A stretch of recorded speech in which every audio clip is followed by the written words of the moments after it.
Hi there, topic 20, we're talking about professional office worker. And so in this section, we just talk about what it requires or what's required to be an office worker outside of the traits that you need to have, which we discussed in another topic, but just what needs to be done in terms of the hiring process and what it's like trying to be an office worker. So let's get started. Let's get right into it. Of course, welcome to the virtual space. Let's work together to learn, share ideas, participate, and learn something new. The wise always seeks knowledge. Seeking employment. So the office worker is going to have the task of trying to get into an office job, which some persons are attracted to, I guess, depending on what you're looking for. And when we work into the office space, what happens is it's normally a straightforward working period of time, 9 to 5, Monday to Friday. It's not any backbreaking work. And so it tends to be an area that takes a lot of new persons, as well as persons that are not so good with their hands or something like that. And so pretty much all I'm saying is that it's a very common position to get, especially for young people. And so when you are seeking employment or trying to get a job in an office environment, we have some things that you normally have to do that you need to be aware of.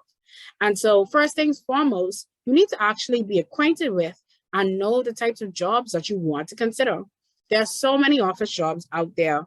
Like we would have went over in some other topics. There's jobs in the accounts department, reprographics department. We have a legal department that usually deals with any legal work or legal documents. There's a sales department where you have individuals that are going out and trying to find new customers or trying to sell products. You have a customer service department where you have individuals that are going out trying or that are actually in the office trying to assist customers as best as possible, make them feel happy, attend to their complaints. There's some departments where you actually just have to drive persons around. That's a transport department. Operations, where you assist making sure things are working smoothly. You have purchasing department, you have the human resources department. There you have a reception department, administration, secretary work. There's so much that can be done in the office space. And the office covers so many of these areas. And so you have to know, as a person seeking a job, what skills you have or what information you know, so that you know which of these departments may be a good department for you to apply for a job in. Once you've had that thought and idea, you have an idea of what you want to do, it's important then to explore different job opportunities related to those jobs. So you can have a job in the accounts department and you can work in different areas in the accounts department. You can work with payroll, you can work with accounts payable, you can work with accounts receivable. So it's important to know not just what happens in a particular department, but also what are the different roles in the department. Because some departments have persons, maybe they're the individuals that are just copying in a reprographics department. Maybe there's someone in the department that's producing and preparing documents to be copied, or preparing reports or preparing presentations. You have to understand what happens in these different departments and roles as well. Once you have a good idea of what you're doing, what you're going to do is prepare what we call your resume. And that's just going to give employers an idea of who you are, what skills you have, what education you have, and what you can bring to the table. And so it's a big reflection on who you are. And so it has to be done in the right way, in the right order. You can prepare a letter of application for the job that you want. So maybe you identify a particular job you want.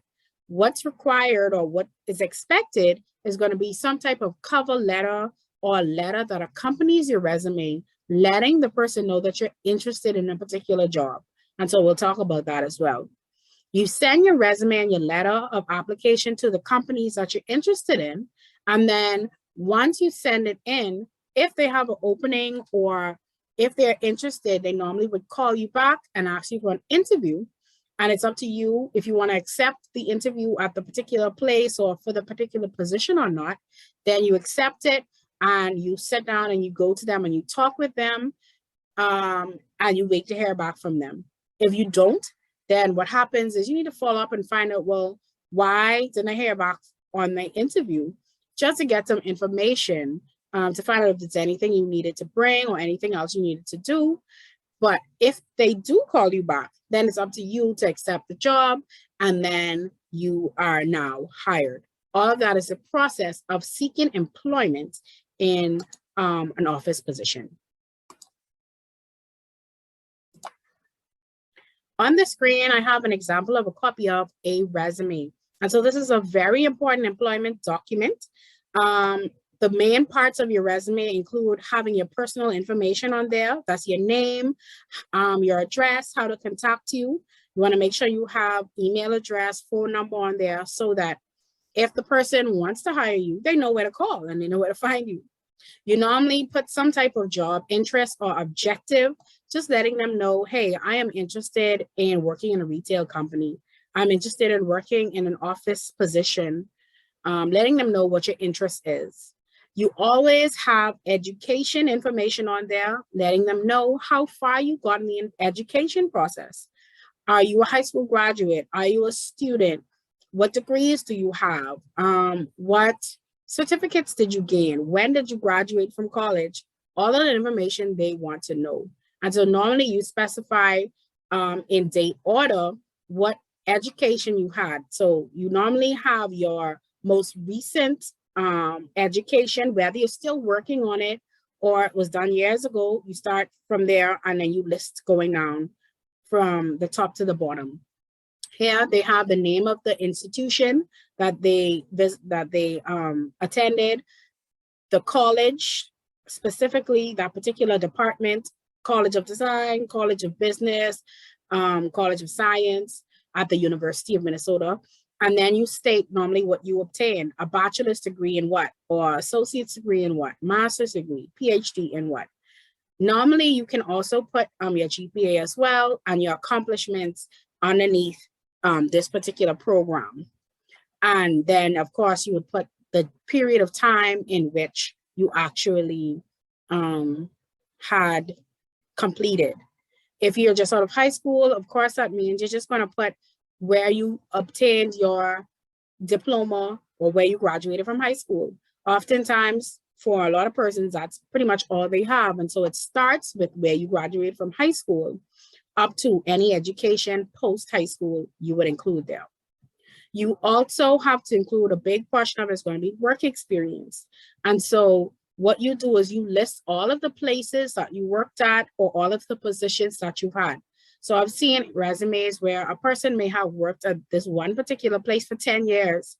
And for 10 years, they started off as a receptionist, then they moved up into an accounts clerk and an account supervisor. And so all of that you show because you show the level of experience that you've had in different work environments.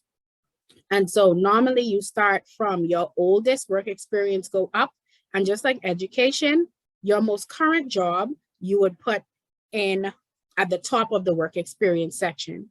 As you can see, they have the word present. And so you just put your starting month and year to present if it's something that you're still doing.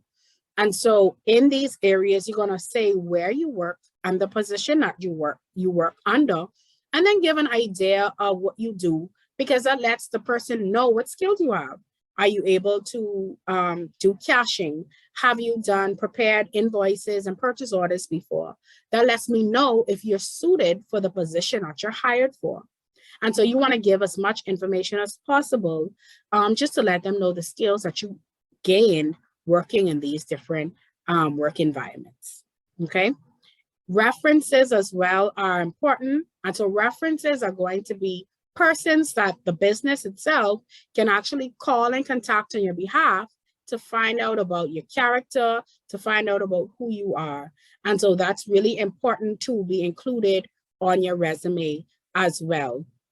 And these make up your basic parts of a resume. When you're putting it together, you want to be as neat and as organized and as accurate as possible, because persons normally ask you, if you put education requirements on there, you say, what a certificate.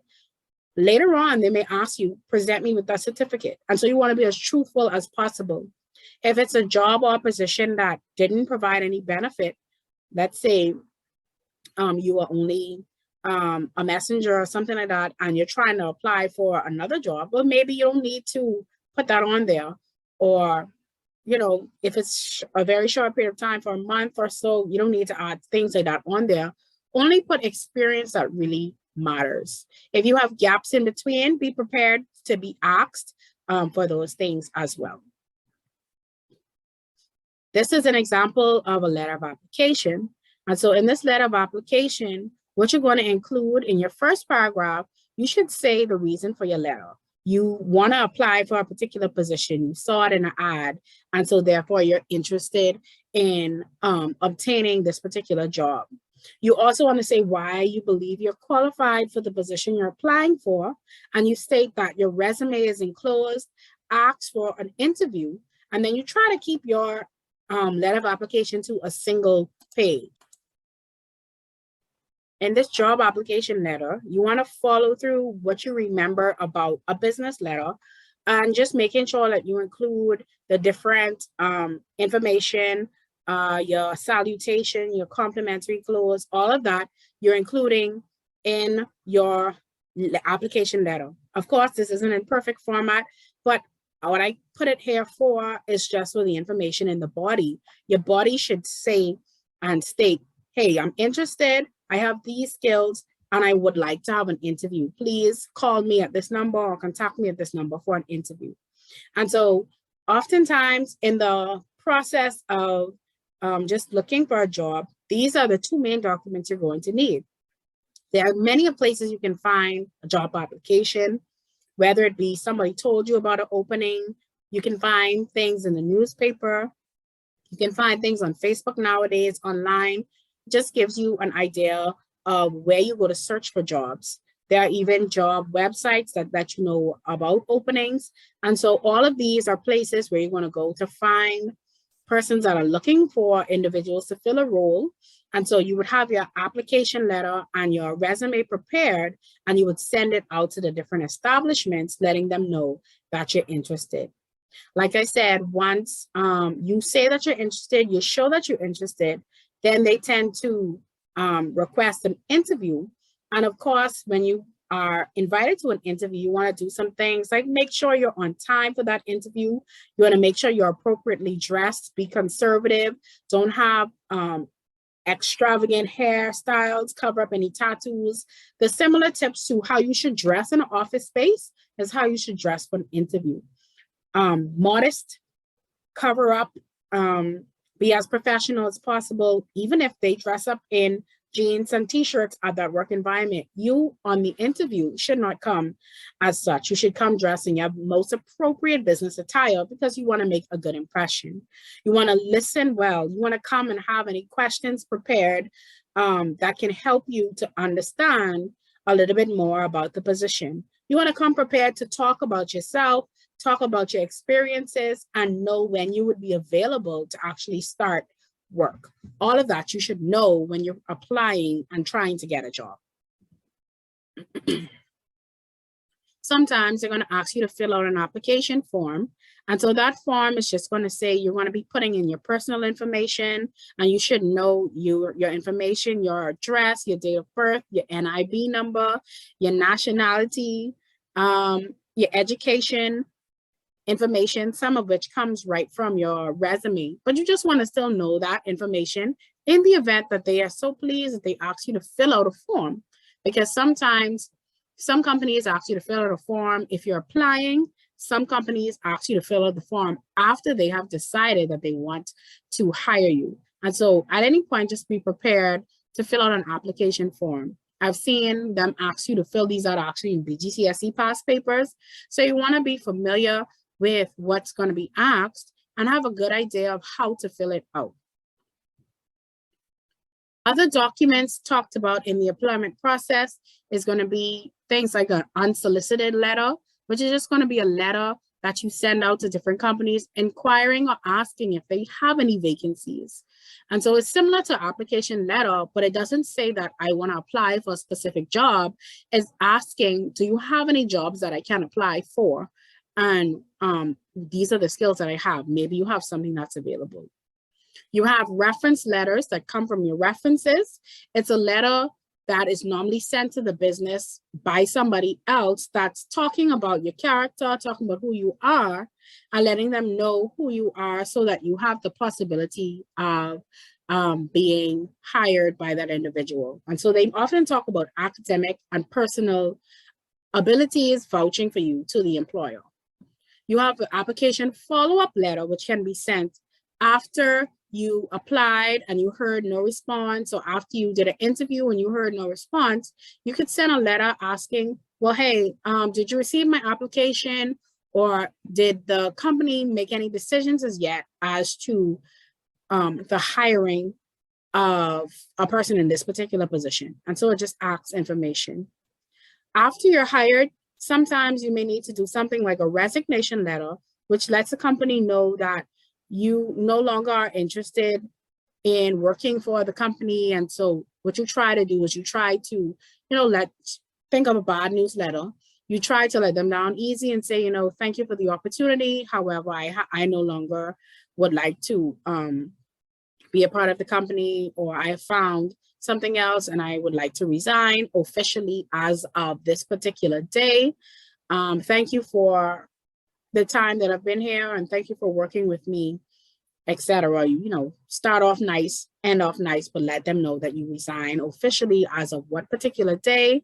Sometimes you have to give notice. Notice means that I'm just not leaving on this day. I'm going to leave a few days later to, give time to do anything that needs to get done, wrap up any reports, train somebody if I have to, etc. You let them know all of that in the resignation letter itself. And then, of course, there could be other documents you prepare along the way, like a letter to request vacation, or a letter to request time off, a letter to request an evaluation, or possibly a pay increase.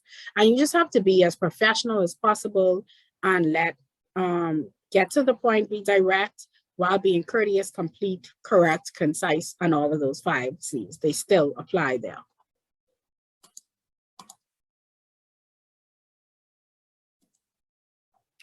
Some documents that are also key to the employment process: after you've had your interview, you filled out your application form, and they've agreed to hire you. Next, they're going to put before you an employee contract or an employment contract. And so in this contract, it's a document that's an agreement between you and the company to hire you for a specific person. And so this is an example of one that, of course, is on the internet. It gives you information such as any fringe benefits that you may have. For example, how many days vacation do you have? That's an employee benefit or a fringe benefit. Talking about any additional parking space you have as a result of the position, if they pay school fees on your behalf, if they pay insurance on your behalf, anything that is not required by law, but the company gives you as an incentive or to try to get you to stay, is considered to be a fringe benefit. Sometimes included on there could be company rules, some form of confidentiality clause. The agreed upon salary is normally on there. So if you are a salaried worker, they would say your salary is how much ever for the year. Or if you are an hourly worker, they would say your hourly pay is how much ever per hour. Sometimes you can have on there your manager, your supervisor information, terms of your contract, a probationary period, which is the period of time in which the company can feel you out to see if you're a good fit for the company or not. During this time, they're actually able to fire you or terminate the agreement, and they don't owe you anything at all. If you need to give notice for anything, normally they specify, well, do you have to give 2 weeks notice or 3 weeks notice? And notice normally refers to if you later on during your employment time, if you are resigning, the period of time you have to give them in advance of your final day is your notice. And so sometimes contracts give that, as well as the position granted. And so as you see here, it's just an agreement. It has a start date. It has your name, the name of the employer, your title, like it says. Normally, it would have some of your duties on there as well. And then it says you pretty much agree to this process. It tells you what the probationary period is. For some companies, it's a year. Some companies, it's a month. Well, not a month, sorry, 6 months. Some companies, it's 3 months. And so they have the right to extend it if they wish to, or not make you full-time or leave you as temporary worker if they decide that it's not working out, or if during the probationary period, they don't get a good feel for who you are. And of course, they normally do tell you your salary, your base salary. And they normally say, well, when the pay period is and any things that are deducted from the pay, etc. They normally state all of that and as much detail as possible in your employment contract. And so this is a very important document you keep, because anytime you're not sure about something, you should be able to go back to it and see what you signed to and what you agreed to.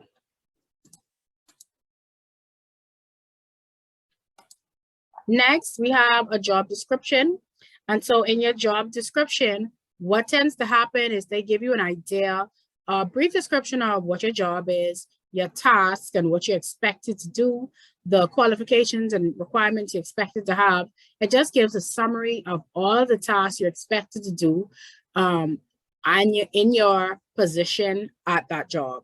And so sometimes they also have, they tell you who you answer to, who's your supervisor.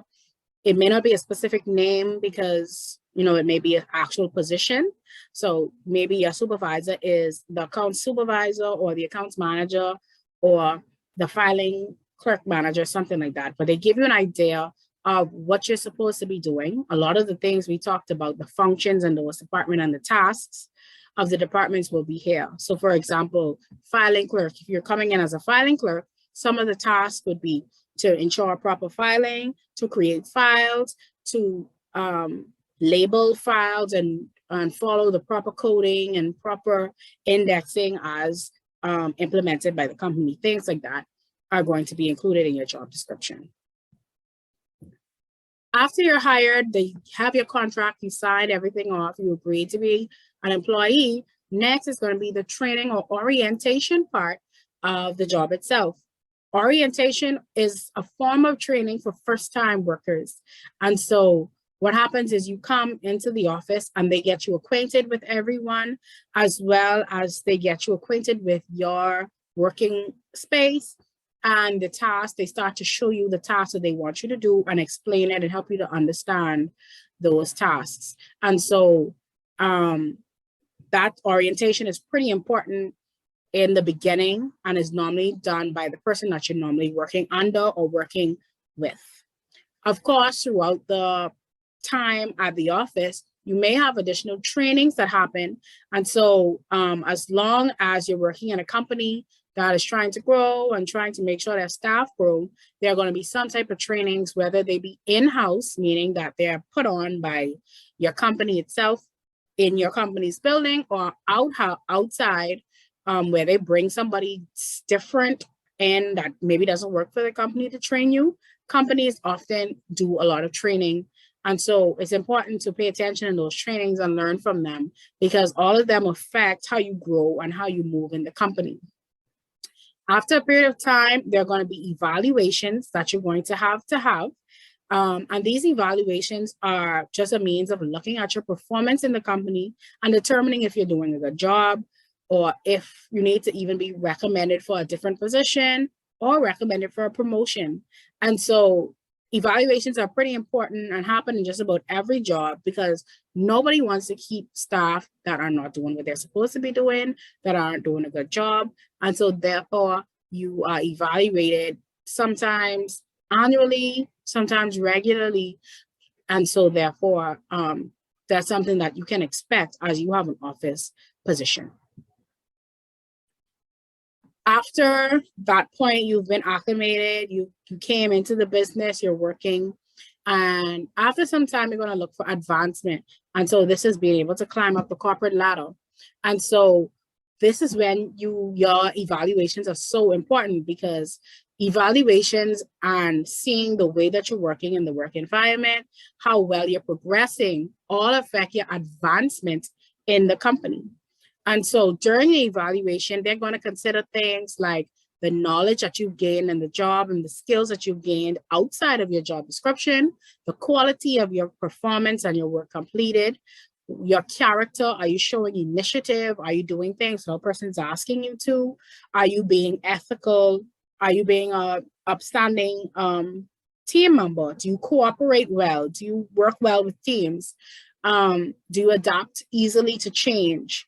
And do you adhere to deadlines and schedules? Are you accomplishing goals? The better you are in your evaluation and are doing a lot of these tasks, the more likely you are to be promoted and given more opportunities to have a higher position in the company, and therefore make more in the company and have more benefits. And so in order to make sure advancement is in the path for you, what you have to do is you have to take it upon yourself to evaluate your own performance. How are you performing, and find ways to improve and make it better. You want to continuously improve, and you want to acquire as many skills as possible. So attend those trainings, do well at those trainings, take the information with you and apply them. Show them that you value growth and that you're interested in getting better, and there are greater chances for advancement. You can also join things like professional or trade associations, where they have groups of people in a particular area that come together and talk about that area, or do training and learn how to improve in certain areas. We have things like secretary associations, may have lawyer associations, and those only help you to meet new people. You can get meet a lot of people that you may not have met before or never been in association with. And it allows you to grow and get different perspectives from people that work in the same area that you're familiar with. And so all of these are just different ways to make sure you advance in the company that you're in, and everybody wants to advance. Nobody wants to stay at the same position that they were in forever. You want to be able to evolve and be able to grow and move up this corporate ladder to better positions and better opportunities within a company. And so that's it for talking about the experience. Of course, like I said, when you're talking about an office career, it starts with knowing what's out there, what's available for you to be a part of, knowing what skills you have and what you're interested in. And then, of course, you're going to apply for these things. You're going to apply for the positions by sending in your resume, sending in an application letter, and letting them know that, hey, I'm interested in the position that's available. Once you apply for that position, you come to an interview. And like I said, you want to do certain things at the interview. You want to pay attention. You want to arrive on time. You want to make good eye contact. You want to dress appropriately. You want to prepare questions to ask. And you want to make sure you know a little about the company itself.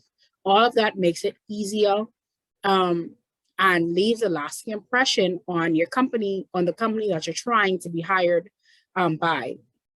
After the interview process, you want to find out if they made any decisions. Send an email, make a call and find out if they had selected anybody for the position.